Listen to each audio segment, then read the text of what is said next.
अजय भारत के एक विशेष कार्यक्रम जो हम कहें, जो एक खबर लेकर के आए हैं, अंदर की खबर। जो पटेल भवन में सब कुछ ठीक ठाक नहीं चल रहा है। पटेल भवन में डीजीपी भट्टी साहब ने एक कोर टीम अपनी बना रखी है और उस कोर टीम में से बहुत सारे लोग बाहर हैं। मतलब एडीजी रैंक के कई सारे अधिकारी उस कोर टीम में नहीं हैं और एडीजी डीजी की पसंद है जो सीबीआई से रिटर्न होते हैं वैसे अधिकारी डीजीपी के कोर टीम में रहते हैं। इसको लेकर के बहुत सारी बातें भी होती है, बहुत सारी चर्चाएं भी होती हैं।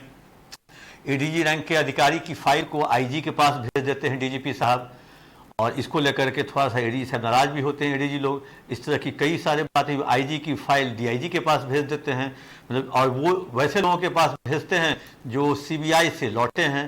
मतलब डीजीपी की नज़र में सीबीआई से लौटा हुआ अधिकारी बहुत ही उम्दा किस्म का अधिकारी होता है। इसी के तहत पटना के सीनियर एसपी कम डीआईजी राजीव मिश्रा भी नहीं अभी तक हटे हैं।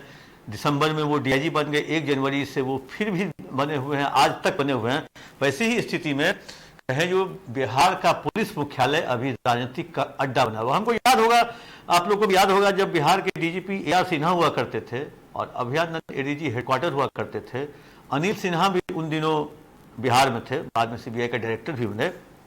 उस समय भी पुलिस मुख्यालय बहुत कहें जो एक राजनीति का अड्डा था। AC वर्मा नीचे बैठते थे और सारे कई IPS अधिकारी बैठते थे। शाम में 5 बजे के पास कुछ लोग AR सिन्हा के कमरे में, कुछ लोग अभयानंद के कमरे में बैठकी लगाते थे।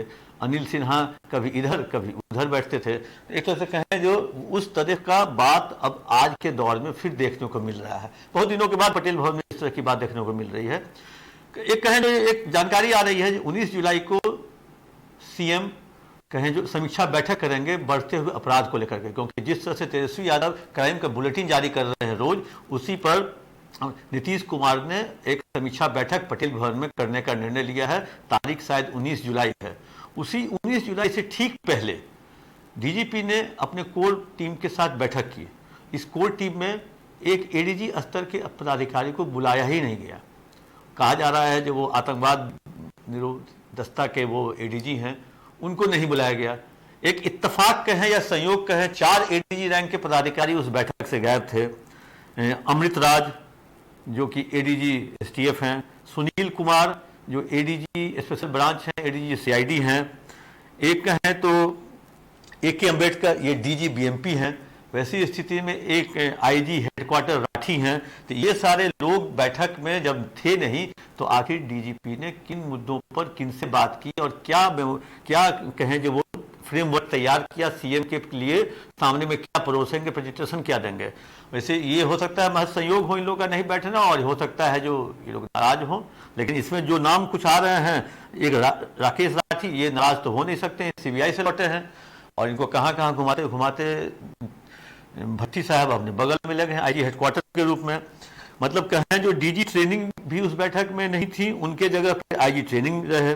AK अम्बेडकर DG BMP नहीं थे, उनके जगह पे BMP के ADG NK आजाद रहे।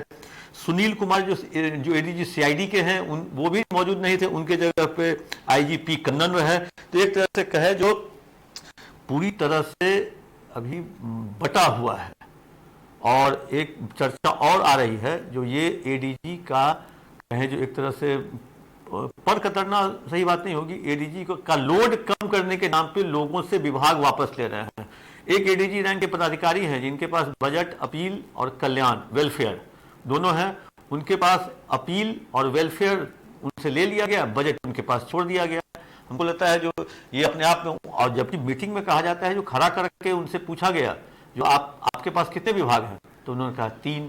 तो कहा ठीक है 2 आप वापस कर दीजिए मुख्यालय को, 1 आप बजट के साथ रहिए। तो वैसी स्थिति में कुछ एडीजी रैंक के पदाधिकारी उनके कमरे में जाने से सहमते हैं और उन्होंने टाइम रखा है। वो डायरेक्ट किसी से मिलते नहीं हैं जब तक वो टाइम नहीं देते हैं। उनके PS जो कहें जो DSP रैंक के पदाधिकारी हैं, जब तक वो टाइम नहीं देते हैं उनके पास वो जाते हैं। DSP जो फलना एडीजी आपसे मिलना चाहते हैं, वैसी स्थिति में जब वो टाइम देंगे, और टाइम भी देंगे मतलब इतने बज के इतने मिनट पर, अगर वो एडीजी नहीं आते हैं तो उनका टाइम खत्म हो जाता है। तो कहें जो पटेल भवन में, और हाँ एक चीज़ और आपको बता दें, जो व्यक्ति जो IPS पटेल भवन में नहीं पोस्टेड है, जब उनसे मेरी बात होती है तो कहते हैं कि हम अभी सबसे सुखी इंसान हैं, क्योंकि पटेल भवन मतलब पॉलिटिक्स का केंद्र, वहाँ काम कम और गॉसिपिंग ज़्यादा होती है।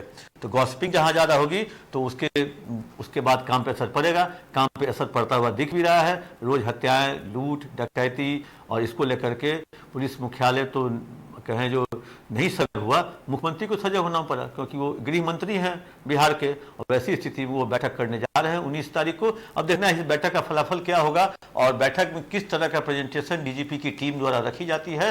अब आने वाला समय ही बताएगा जो इस बैठक का फलाफल क्या निकला।